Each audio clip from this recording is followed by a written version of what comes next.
Trying to get in and talk a little bit of this Spence Jr. and Dennis Ugas. Hey, if y'all see something in my nostril, it ain't a booger. I got a wild hair that that I need to get out of there. But anyway, man, what a great fight. You know what I'm saying? The fight to me didn't disappoint. I expected I expected Ugas to go in there and give as good as he took. And I expected Spence to do the same. Yeah, I'm on the road right now, headed down to Georgia to pick my kids up. They've been with their mom for the weekend, so you know what I'm saying, I'm just trying to talk a little boxing while I'm en route. Hopefully somebody got time to hop on with me and talk a little bit. You know what I'm saying? But I feel like your Dennis Ugas went in there and showed, he showed true grit, showed his warrior spirit, fighting spirit, but he was just in a situation where he was outmatched. You know what I'm saying, out executed, whatever the case may be. You know what I'm saying? Errol Spence Jr. went out there and you know what I'm saying, displayed the stuff that makes him Errol Spence Jr. Got the win. You know what I'm saying? Went out there and showed that he was a cut above. Definitely not surprising whatsoever.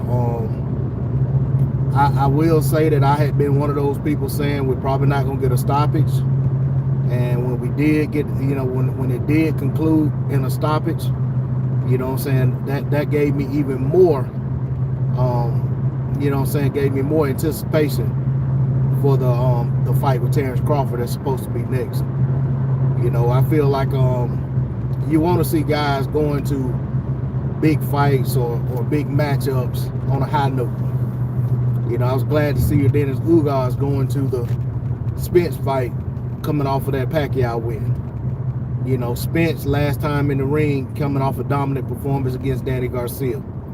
Those are the things, you know what I'm saying, the type of the type of outcomes you want to see guys coming in off of going into a big fight. You know, we know Spence just took care of business last night. We know Terrence Crawford took care of business back in November when he fought Sean Porter, got himself a stoppage. And now it's just one of them things where, you know, they just got to handle all the business, you know what I'm saying, to make the fight happen.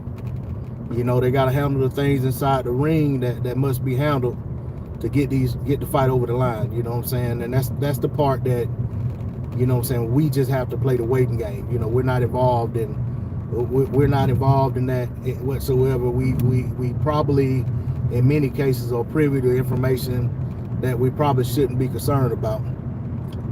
So for me, I'm glad to see that both guys took the position of, we're gonna take care of this behind the scene and get it done. That don't mean they're not gonna talk about it. That don't mean they're not gonna come out and say, that they're working on it. That don't mean they're not gonna come out and talk about building up the fight. That just means that from what they're saying, they're gonna keep all the negotiating in public to a minimum or not at all, which is what I want to see. Excuse me, get a little sip of this water. So let's see if I got any comments. This thing kind of live chat.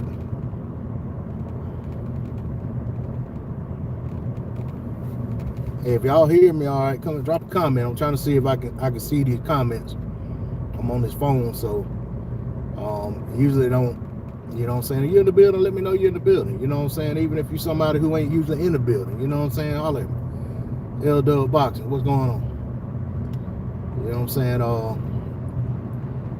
Hey, you enjoyed the festivities, LW. I'm pretty sure you caught more of the fights than most. I personally caught the Stanionis and Bout fight. I ate crow on that one. I thought Bout was gonna beat Stanionis. Of course, I peeked with my heart in Gamboa like an idiot, you know what I'm saying, and he went out there and got dusted off. On the Champ Ross, I finished dead last. I called myself trying to gamble, and picked a draw and all kind of stuff, and it didn't work out. But it was the first week of the season, so I got time to try to pull back within the a decent position. You know what I'm saying? Try to get myself in contention for a top spot at some point.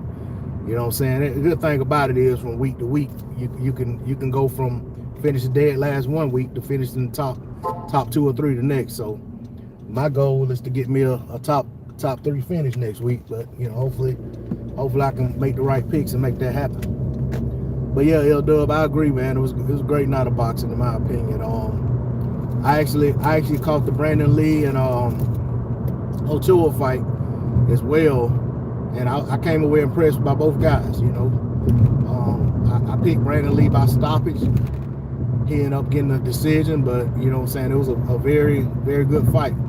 You know, both guys were in there trying to win. You know, I think Ochoa waited a little too late to start really trying to turn up, and I don't know if it was because the corner put some desperation in him, or it was just, you know, maybe he was a little cautious until he felt like some of the steam was off of Brandon Lee's shots. I don't know, but I definitely felt like what he did late in the fight, had he done it a little earlier, the fight could have been a little different. But it could have also been different in a negative way for him as well. So we just don't know. You know what I'm saying? We don't know till it happens. I definitely enjoyed that fight though. The Batayev-Stanionis fight I thought was a good fight. You know, I thought Stanionis, you know what I'm saying, seemed like he was expecting one shot to change the fight or something. I don't know. You know what I'm saying? He definitely wasn't doing a good job getting out of the way of that jab and kept getting caught with it consistently. But you know, he was giving good shots as well, and you know, and he was throwing a lot of body shots. Maybe he felt like down the stretch he could wear Stanionis down and be able to get him out of there. But you know, that wasn't the case. He ended up, you know what I'm saying, not being able to win on the cards. I think it was a split decision. One of the judges had him winning. One of the judges had it wide for Stanionis. I think the other one had it pretty close, but still in Stanionis' favor. So, you know what I'm saying, it was a good fight. You know what I'm saying? I don't feel like it was a robbery. I definitely feel like Stanionis did a better work more consistently throughout the fight and deserved that win, regardless of who I wanted to win the fight. That's irrelevant. You know what I'm saying? And I've been saying for quite a while that I thought Butayev was going to beat Stanionis. In fact, I might have picked him to stop him. I'm pretty sure I picked him to stop him. So that was another one of them bad picks I made. And I didn't even think I was gambling on that pick. I thought he was making a smart pick there. You know, for Stanionis, I actually would like to see him and somebody like Keith Thurman fight next. You know what I'm saying? I think that would be, both of them have, you know, fights against Luis Collazo. You know, Stanionis is a big guy. He's not very, I don't think he's very tricky. I think he's kind of, I hate to use the term, but kind of basic and predictable.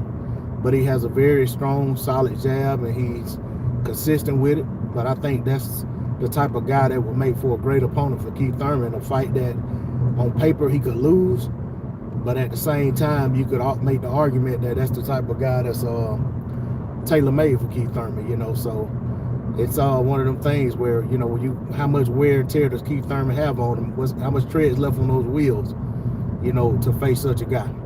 So for me, I would definitely like to see, you know, that fight. I don't know how realistic that fight is, but I mean, I think it should be realistic. But you know, this is boxing, so what makes sense to the fans doesn't always make sense to the stakeholders in the sport. All right, man. Trying to see if anybody's dropping in the comments. I'm not seeing them. I apologize. I saw Eldo drop a couple comments, but I know a lot of people come in chats and don't say nothing. So, you know, maybe y'all ain't saying nothing.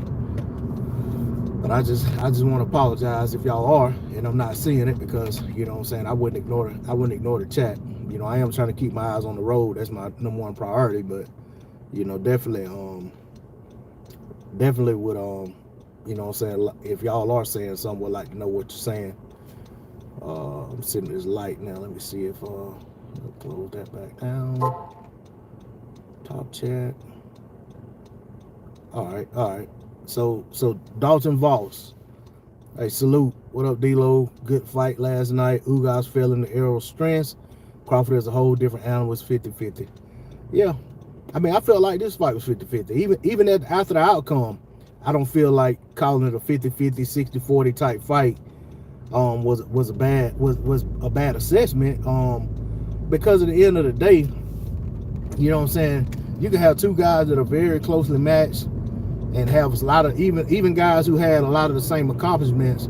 That don't mean on fight night that when the fight actually happens that it's guaranteed to be a one round in you know decided by a round or two. You know what I'm saying? One guy could actually go out there and dominate the other guy, but that don't mean that they weren't matched up well, and they could have a rematch and it could go the other way in total opposite. So you just never know. You know, that's the beauty of boxing.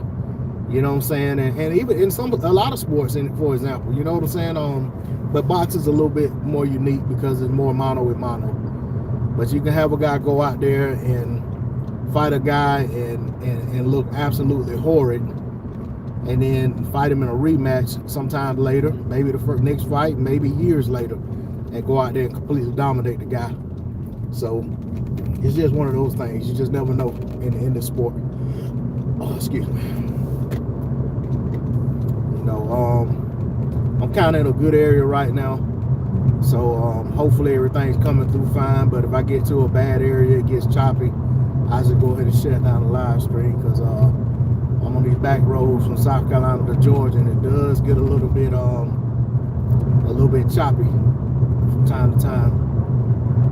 You know what I'm saying? There's some of these country areas where cell phone satellites reception ain't the best.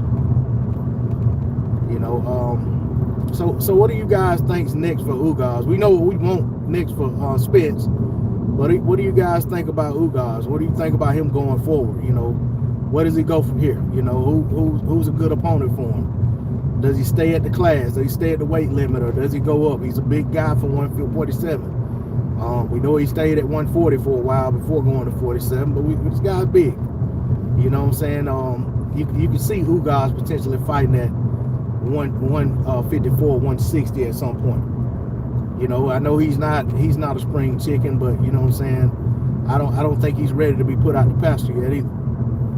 So, you know, what do y'all think about that? If anybody's in the chat. Man, I can't keep hitting this thing every time. Okay, don't like nobody saying anything since Dalton Voss. All right, so like I said, man, I think when it came down to the fight, I think Errol's speed and consistency with his jab was a problem for Ugas. I think you know, the inside fighting, I think Spence showed to win in that department as well. I know there was this moment in the 6th round that, you know, is a little controversial, and there's a lot of different opinions and perspectives on what actually happened there, what should have happened, and things like that. And I personally need to go back and really look at it myself, you know, take a second or third look at it before I say definitively how I feel about it. Upon first glimpse, I feel like, you know, Errol Spence Jr., you know what I'm saying, got caught with a good shot, and he had a lapse in judgment, you know what I'm saying, in terms of letting his guard down and not protecting himself. But at the same time, I'm not 100% okay with what the referee did in that moment either. But at the end of the day, how much it affected the outcome of the fight, I'm not in a space where I want to sit here and act as if, you know what I'm saying, had that circumstance been treated differently, the fight would have yielded a different outcome. What happened. You know, was Dennis Ugas in a position to capitalize on that later on? Even after, you know, after everything resumed, I feel like he was, but he just wasn't able to do so, or he didn't do so. So I'm not gonna, you know, sit here and make excuses about it. You know what I'm saying? It's one of those things that happens in boxing. We see things in boxing that, you know what I'm saying, we kind of be like, dang, man, that could have been done over. It should have been done differently. And in that regard, boxing really isn't that much different from a lot of other sports. We see that a lot in a lot of sports, to where we feel like things play out a certain way in real time, and it really should have, it could have gone the other way, but it didn't, and it went a certain way, and that's just how it played out. And maybe, let me see. Marlo, hey, what's up, Marlo? Salute, bro. So, Marlo, talk to me, man. I know you got a lot to say about this fight. So I'm on this road, man. So I'm doing my best to see these comments, but I'm not gonna, I'm not gonna throw caution to the wind just to read comments. But I definitely would like to know your perspective on how things played out. You know what I'm saying? And also on the other question I posed as to, what's next for you, Dennis Ugas, or what should be next for him, or what would you like to see next for him? You know what I'm saying? So, that's where I am with it.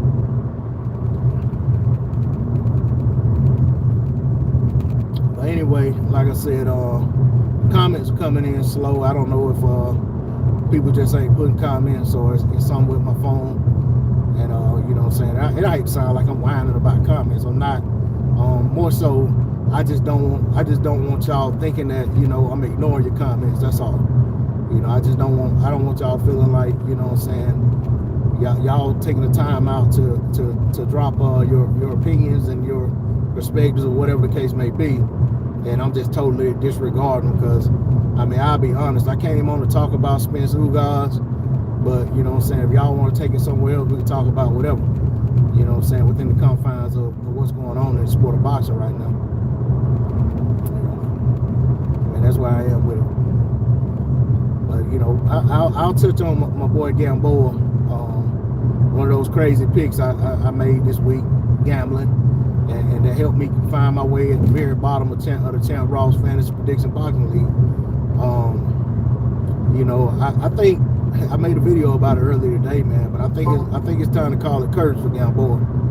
I think with Gamboa, I just feel like they can't just keep bringing Gamboa out there,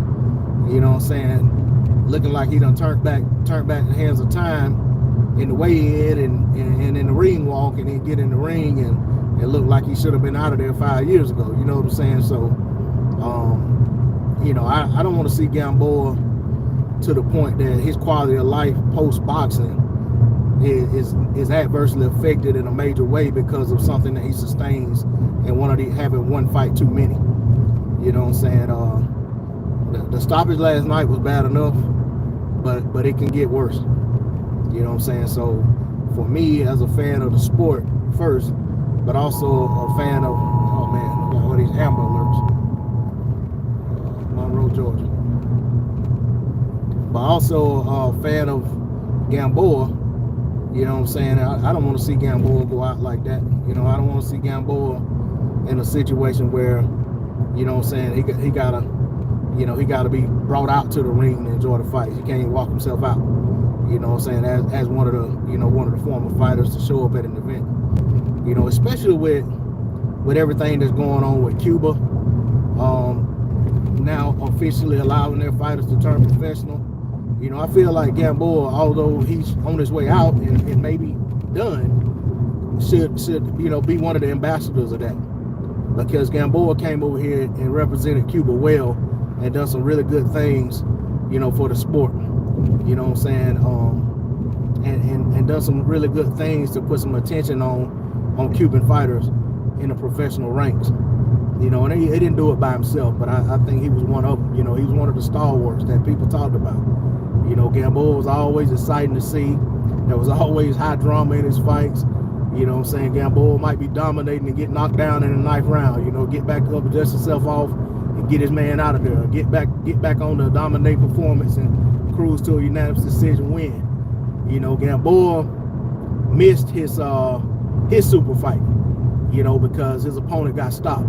Gamboa's super fight was supposed to be against Wanma many years ago. Both fighters' careers were controlled by Bob Arum, and he kept wanting to marinate the fight. You had Gamboa fought Orlando Solido, and Wanma fought Rogers Mtagwa. Wanma beat Rogers Mtagwa, had he had a sketchy performance, but he got the win. Gamboa beat Orlando Salido, but got dropped in the fight. But and he dropped Salido a time or two as well. Won a dominant performance. I think Salido dropped him. Won a dominant performance. And then they switched opponents. Gamboa fought Mtagwa, and Wanma fought Salido. Salido beat Wanma. And, Gamboa took care of business against Mtagwa. I think he beat him easier than Wanma did.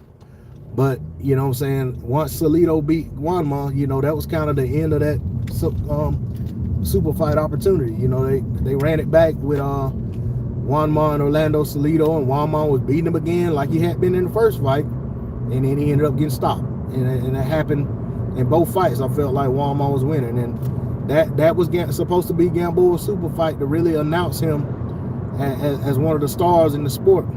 But he got robbed of it because the promoter was wanting to let it marinate, being too greedy. Hey, salute Trey X. I see Marlo's corner saying salute the scrapbook. So I think, hey, so I guess scrapbook's in here. Salute the scrapbook. All right, man. I see the comments now. Scrapbook said, "What's good, D-Lo? 404 piece, bro. Hey, peace, Scrapbook." Lionel Witherspoon, salute Marlo. Marlo's hollering at L-Dub. Marlo said, "I think it played out perfectly. Got a great fight and ending. Now we're on the way to undisputed, no matter who you go for." I agree 100%. So everybody shouting each other out, saluting Trey X, saying salute, salute 100. Salute Trey X. Trey and Marlo hollering at each other. All right. So yeah, man. I just took y'all down memory lane about this Gamboa situation. Like I said, Gamboa is one of my sentimental favorites. So, I get an opportunity to speak about him whenever he's relevant. So I take that opportunity. You know what I'm saying? But I definitely made a silly, emotional, sentimental pick, and it had something to do with Cruz missing weight. But even with that, I should have known he was gonna be too much for Gamboa at this stage of Gamboa's career. And I ain't gonna say should have. I did know. I was just hoping. You know what I'm saying? That's when that daring to be different, come back to bite you sometimes. And you know what I'm saying? That's kind of how I am. I kind of try not to go with it, what everybody else is doing a lot of times. But let me see. All right, so that's Marlo talking to Trey. They're still popping up now. So yeah, man, like I said, back to talking about the Spence Ugas. You know what I'm saying? I posed the question, what's next for Ugas? I didn't see where anybody, said anything. I know Ugas is gonna have to, he's gonna have to go through some healing. I don't know what the extent of his facial injuries are. You know what I'm saying? What the extent of the damage that he sustained in this fight. But whenever he does get back to a fighting, a place where he can fight and get healthy, you know what I'm saying? I think Danny Garcia would be a good opponent for him if they're both, still in the weight. I think Keith Thurman could be a good opponent for him. I think Boutayev, a fight that was on one of the ones that he would have had to fight anyway in that tournament, should he won out or whatever, or they both won. Stanionis, you know what I'm saying? I don't think you put anybody coming off a loss in with Stanionis. I just don't think that's, that'd be doing him justice. But definitely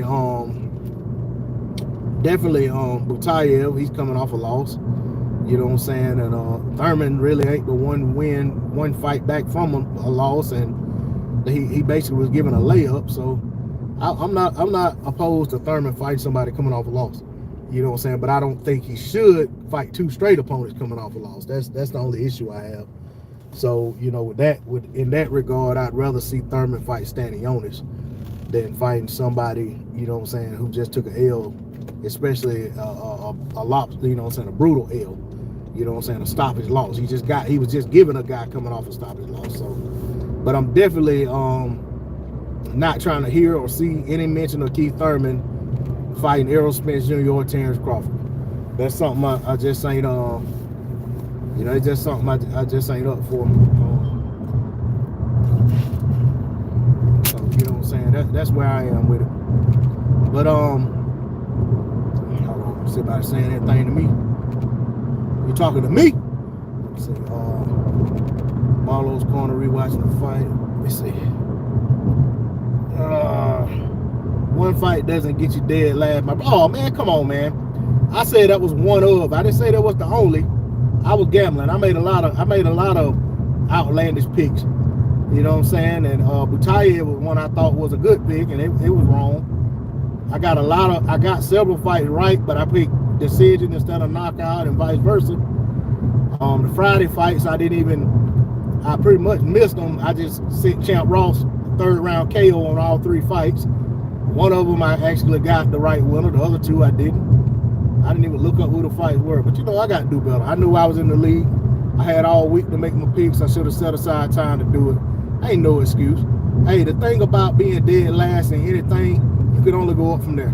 You know, I can't finish last. I can only finish last or better. So I finished last this week. I'm almost guaranteed to do better next week. Guaranteed to improve. I think most people will take wherever they are at anything in their life, if they're guaranteed the next week to do better, I think they'll take it. So with that being said, I'll take my last place, and I'll embrace it, and I'll look back on it next week and say, look where I came from. Might mess around and be in first place. Hey, it's a very humbling experience. It's a little bit embarrassing, but at the same time, it's a motivating factor. So you know, I'm gonna get out there and I'm gonna come back with something next week. I'm gonna show something.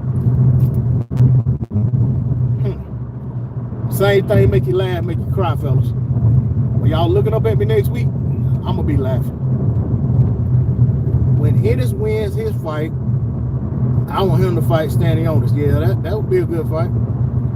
Stanionis, yeah, Stanionis is he's consistently, you know, so he's pretty consistent with that jab, and he's definitely you know, he's definitely a strong fighter.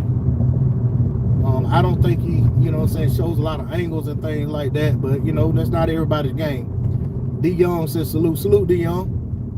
Marlo's corner said LOL facts. Let me see. Man, this little 4-way now. Hey, salute Nitty G. One fight doesn't get yeah, one fight doesn't get you first place either, and I've got me a first place or 2, and so that means I did some good work over the years since I've been in that pool. So somebody saying something? Oh, salute to the chat. All right, y'all. So you know, we got the y'all think we're gonna actually get this fight next? I'll probably drop a poll when I get back home to my computer. But do y'all think we're really gonna get Errol Spence Jr. and Terrence Crawford next? D Young said D-Lo Ennis is definitely next in line. Get Spence versus Bud. Shit. Get Spence versus Bud next before he ruins the party. Guess who but gave up his belt for and not defended undisputed? Hint Boots, huh? Guess. Oh man, Bud wasn't running for no damn Lipinets. You know what I'm saying? Bud didn't give up his belt for undisputed. Actually, Lipinets was supposed to fight. Lipinets was supposed to fight the other guy, Blue Meanie. Hell, I forgot his name. The Namibia, wherever he's from. Lipinets was his mandatory, and everything, you know what I'm saying, came to fruition through the petition and everything for Bud to get that fight with get his fight with Ndongo. For Bud to get his fight with Ndongo, they had to get Lipinets to basically step aside, and then Lipinets would either get the winner or get the vacant title, which Bud already had made noise that he was going to vacate once he became undisputed, because he was trying to get the fight with Keith Thurman at 147, or eventually start pushing for the Errol Spence Jr. fight.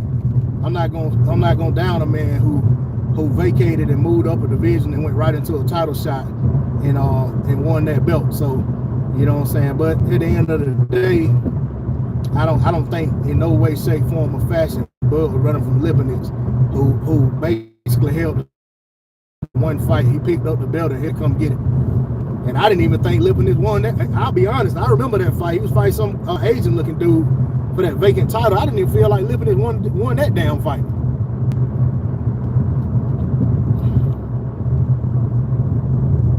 It's on record. All right.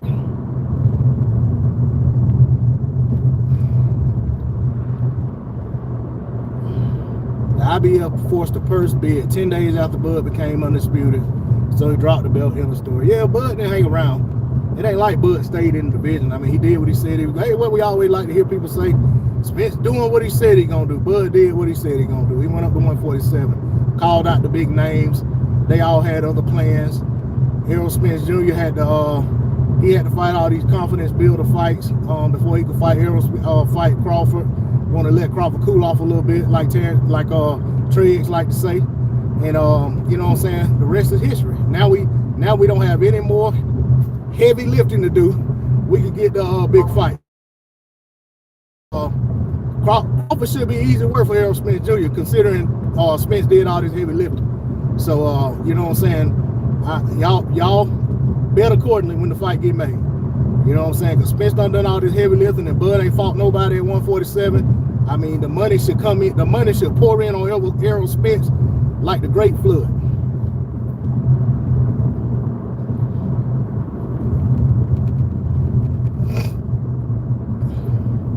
But Errol looked great. I'm glad he got the knock. Yeah, man. I'm glad Errol looked good, man. I said early in this live stream. I'm glad that Errol's coming off a great performance.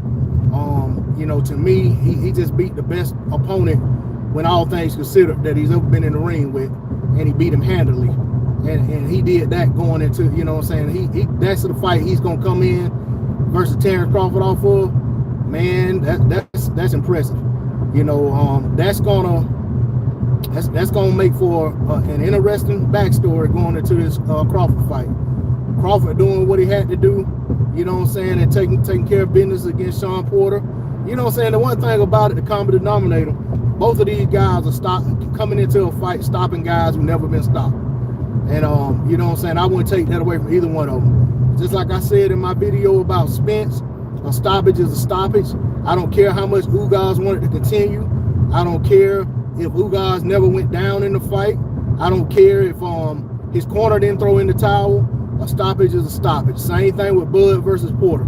You know what I'm saying? I don't care that Porter was on the mat, you know, having a tantrum like a toddler, you know, when he got dropped the second time. And I don't care that he dropped his head and walked off like a scolded school child when his dad told him that's it. At the end of the day, Bud Crawford did what he had to do to force the stoppage. Same thing Errol Spence did. You know what I'm saying? So these guys are coming off stoppages with guys who had never been stopped in their career, despite having fought really good fighters. And these guys made major statements. I feel like you can't do it any better. Like, honestly, I feel like Crawford having an interim fight, you can only mess things up at this point. You can't ask for a better outcome. Both of these guys stopping Ugas and Porter respectively going into a showdown with one another. Yeah, I think you better leave well enough alone. You know what I'm saying? Yeah, if Crawford could fight Thurman and stop him, that would be great, icing on the cake. But I don't think the risk is worth, the gain is worth the risk. You know what I'm saying? That's why I am with it. Not saying I don't think he can beat Thurman. Not saying I don't think he can stop Thurman. But hey, nobody's ever stopped him before. You know what I'm saying? I mean, I know nothing's ever happened until it happens. But I think they better leave well enough alone. And as far as building this fight, I think they're where they should be. Let's not do what haters do. I don't know. Man, damn, y'all want to have a head on? Oh, shit. Man, that's stupid as hell. All right, y'all. That had nothing to do with me. That was, this dude was passing me like an idiot, and somebody was too close for him to be trying to pass. Then that person being dumb, swerved over in his lane, you know what I'm saying, in our lane. All right, Marlo said, let's not do what haters do. This is a pound for pound fight, undisputed, just put perspective. Yeah. I mean, we all got our vantage points on it, you know what I'm saying? You know, I cut up and clown with y'all, you know what I'm saying? But I mean, I ain't got nothing bad to say about either one of these fighters, man. I mean, I really never have. And what I have had bad to say about them, I had it to say about both of them. And that's when I felt like the onus was on the fighters to make the fight happen. And then I got to a position where I felt like these guys' hands were tied, so I stopped saying that. You know, because I felt like the only thing they could do was refuse to fight anybody else. But at the end of the day, they don't control anything. Regardless of who says they're their own boss or whatever the case may be, I feel like, you know what I'm saying, if these guys had took that position and the suits didn't want to have any part of it, you know what I'm saying, these guys could have got shelved. You know, could have been breached of contract. You just never know.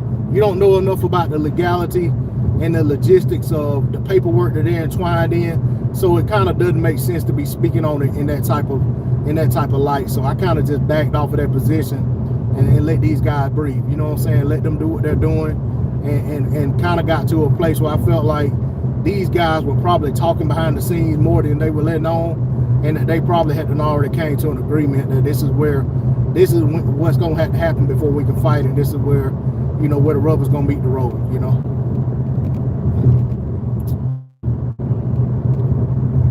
Yeah, y'all, I'm kind of in a bad area to be trying to read comments. I'm going over this dam. All right, Crawford had to wait. Okay, all right. Crawford had to wait his turn. Okay. I don't let nobody order my steps. I do what I want. Yeah, when I want. Yeah. I understand that 100%. I'm the same way. Same thing. Like I don't like to be played with either. You know what I'm saying? So I feel like when people, you know what I'm saying, I can understand not looking like you're somebody's puppet and just sitting around waiting on them either. So I understand it from both perspectives. I understand Spence saying this is the plan. You know what I'm saying, but I can say that I disagree. I'm looking forward to a fight. You know, it's a big one. I think it's the biggest fight in the sport. If Josh Taylor moves up and calls out Crawford, would Crawford be considered a duck if he focuses on his mission? Absolutely not. Now when you're talking about fighting somebody for undisputed, you know what I'm saying? The thing about, if you're making the comparison to Spence talking about why don't I fight all these people on my side of the street, he didn't say that until Crawford, you know what I'm saying, called him out. But that don't mean that wasn't already his objective. You know what I'm saying? It made sense. It made sense to me back then. I never had an issue with it knocking somebody who ain't ready to fight him yet. You know what I'm saying? That was my position on it. It was always, how could you be ducking somebody who done said they got 2 or 3 more fights to fight before they fight you? So, and then people would make the comment that, oh, you know, well, if Crawford take 40%, he cut the line. Errol Smith never said that. You know what I'm saying? And it goes against everything that he was saying. So that was always my position on it, was like people talking out both sides of their mouth. You know what I'm saying? 1 minute, one guy's ducking. And the same thing I said, how can Errol Smith be ducking? If he sat there and told Terrence Crawford to his face, this is what I'm doing, Terrence Crawford agreed, okay. He was like, okay, that's what you're doing. You know what I'm saying? He didn't say, you know what I'm saying, like that was some sucker shit, you know what I'm saying, or whatever. He nodded in agreement, and okay, if that's what you're gonna do, that's what you're gonna do. You know what I'm saying? So everything beyond that was like, you know, people who were against Crawford, they were gonna say what they wanted to say to go against him. People who were against Spence were gonna say what they want to say against him. I might go live again. Trip, pick my kids back up. You know what I'm saying? I'll catch y'all on the next one, man. You know what I'm saying? But as far as Josh Taylor, you know, according to the experts and Bud haters, Josh Taylor being undisputed, he can come up and fight Spence or Crawford. He can be automatically be the mandatory for either one of them, according to them, if you believe that crap. So Josh Taylor need to do what he's doing, stay out the way, just like Keith Thurman. Matter of fact, Keith Thurman and Josh Taylor will make for a great fight. Let's see it. That's all I got on it. D-Lo 44 Boxing. Catch y'all on the next one.